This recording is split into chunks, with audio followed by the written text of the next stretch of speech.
but I'm really excited to just simply say hello and introduce who we are. So at Aevum, we have a conference room called Legacy. And Legacy is our way of saying thanks to all those that paved the way for us. Like all of us, we stand on the shoulders of immense amount of innovation. And innovation is change. And change is really interesting because depending on who you ask, there's a different motivator for change. But the common denominator of all change is that there's a driving force behind all change. And the best way for me to communicate what this driving force means to me is to just describe it as an experience. A driving force is like if you're in so much pain that you're screaming at the top of your lungs and you're waiting for your doctor or like an ambulance to arrive or something. That sense of urgency to me is a driving force. And if you've never experienced that, now imagine somebody that you really care about and love is in that pain. That compassion that you feel is another type of driving force. And at Aevum, we focus on this driving force because there's numerous amount of forms of driving force. But sometimes when you can focus this energy, you can end up with a really beautiful product, like a small payload. Small satellites are just immensely amazing. And over the last 7 years, I've had the privilege of working with some of the best small satellite designers. And the utility is great, but what's really interesting to me are the different kinds of driving forces behind each and every one of these payloads. And if they could just get there, if they could just get to orbit, they're going to do so many amazing things for the world, like wireless internet everywhere, or better weather forecasting, and so many other things that we already kind of hit on this morning. Now, a handful of launches that are going up to space every day, each year, with limited capacity, limited destination flexibility, and an incredibly complicated process to launch is very throttling for this innovation. We're Aevum. Our proprietary fuel is compassion for those that need to get there.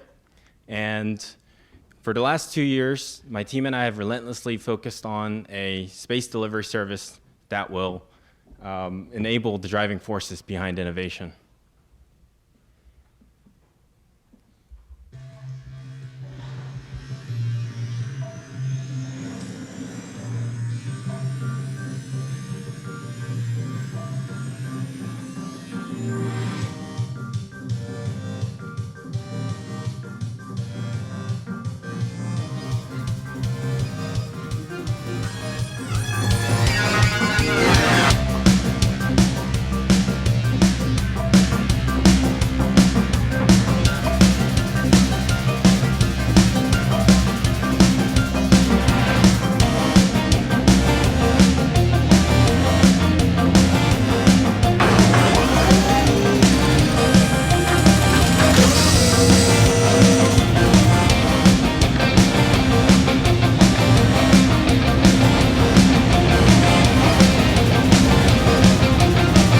Aevum, you will go for launch.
Aevum Space Delivery Service is centered around the Raven launch architecture.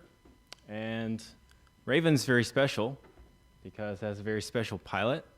Her name's Minnie, and Minnie is incredibly smart.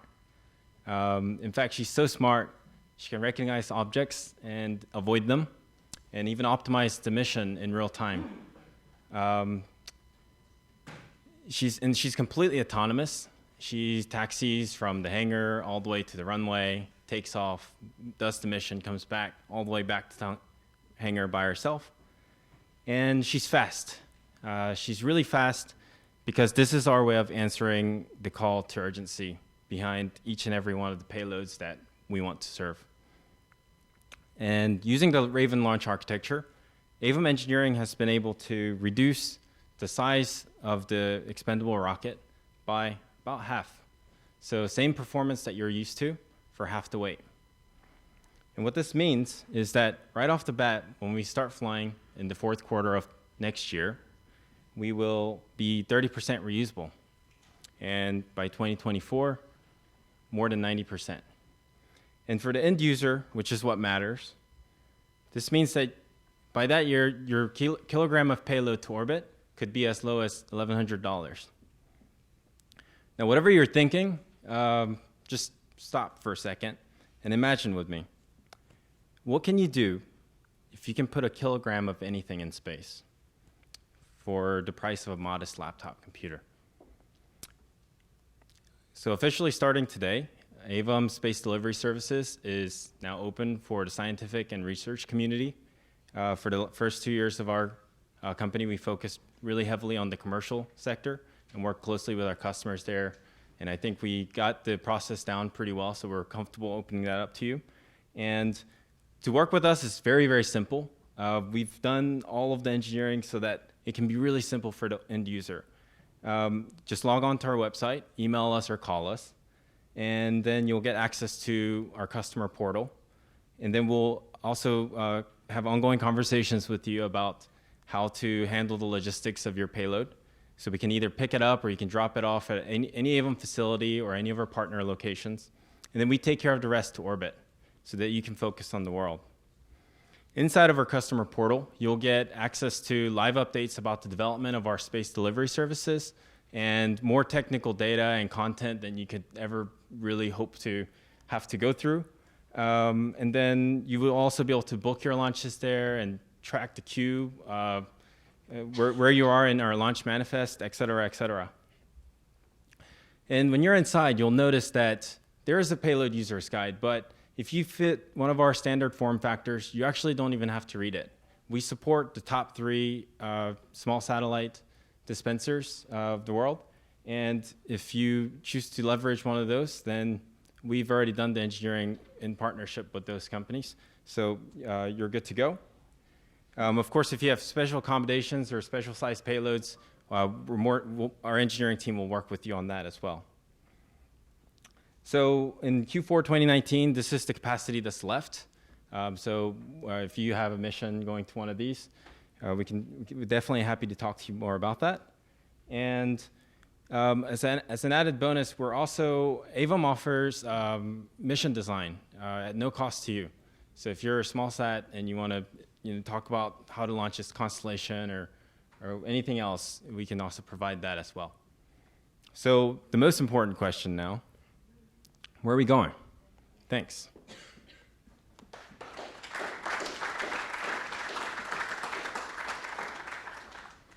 So your distinguishing feature from the Virgin rocket launch is the robotic vehicle? It's one of them. Okay. This was a provocative question. Yes, yes. Hi, so we're a group of educators in the audience. Yes, ma'am. And we work with young people, so elementary and middle school. I love it. Students. We focused on currently robotics, but we're getting into more electronics. And we also compete in Lego League. And I don't know if you know, but this year it's all focused on space, so there'll be thousands of kids across the United States for people who are looking for ideas, focusing on inventions for space, colonization, et cetera, et cetera. And, you know, I look at you up there and you look pretty young. So, and I see young people down there, and I bet you they're wondering how you got into what you do and who funded you, why payload, what are the other opportunities in space? So I just had some of those questions rolling through my mind. Oh, okay. Like other opportunities for young people in space? How do children start to think entrepreneurially? Where do you get your funding? Yeah, absolutely. So the funding question is a very long one.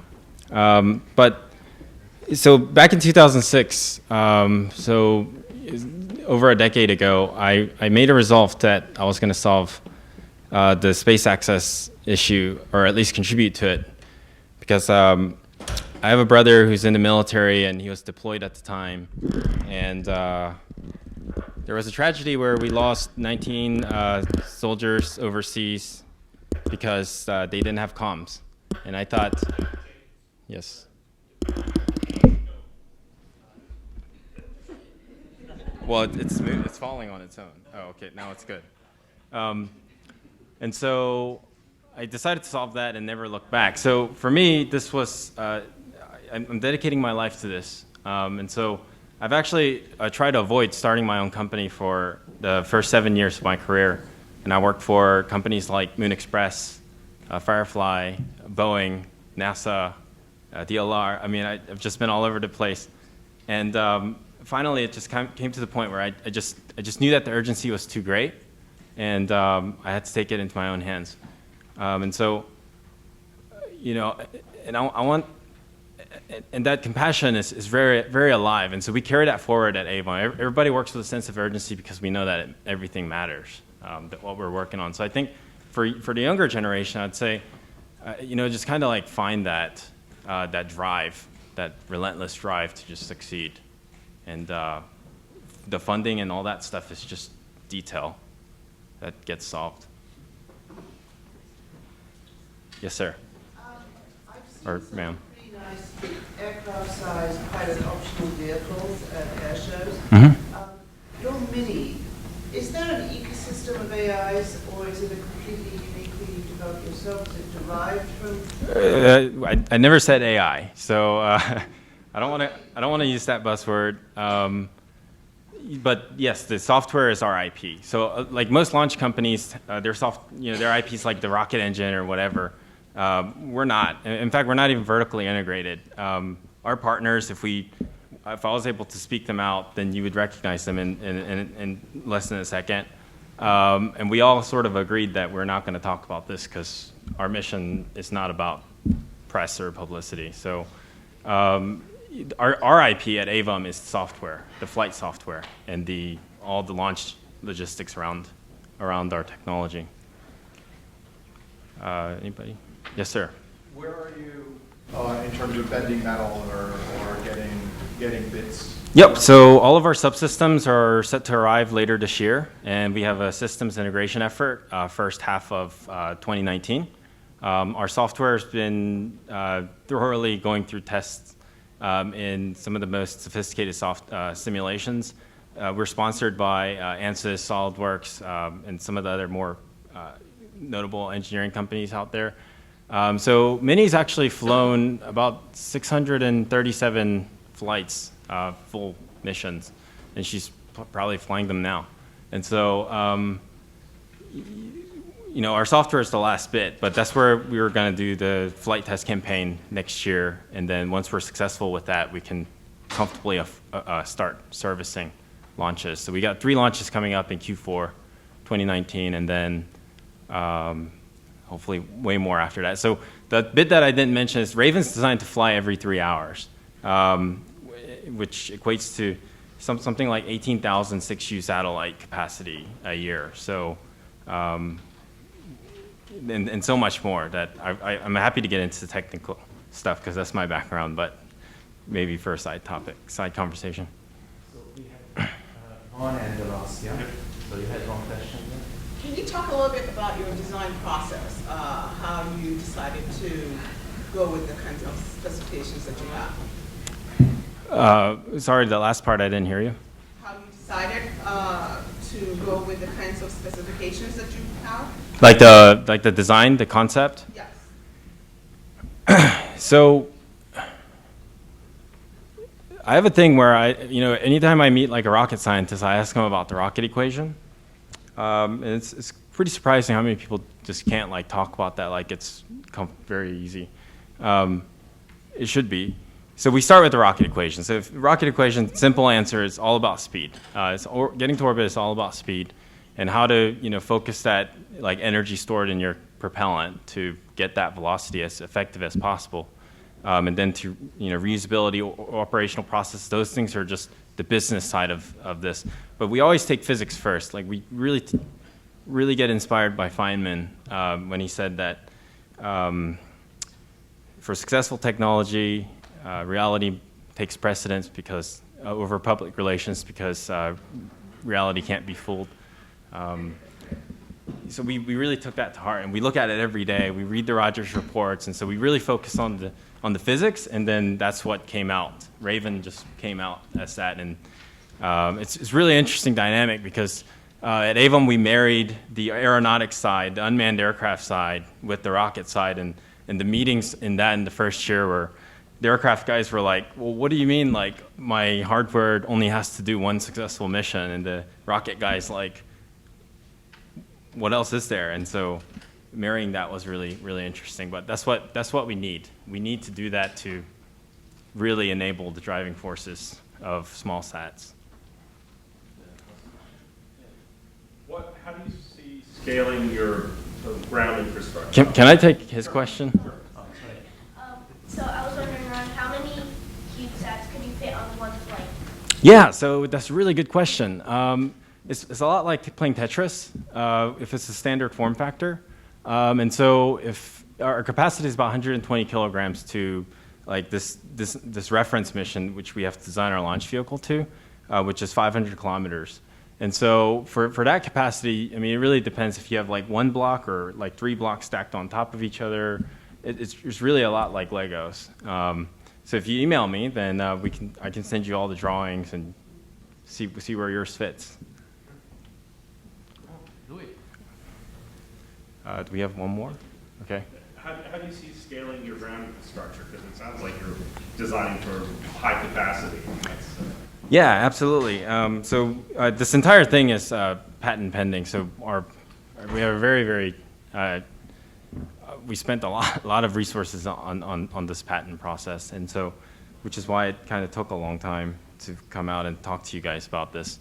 But the ground infrastructure, that's why we call it Raven architecture, because it's not just the launch vehicle. We have an integration system that allows parallel operation. And so that's the bit that was kind of tricky.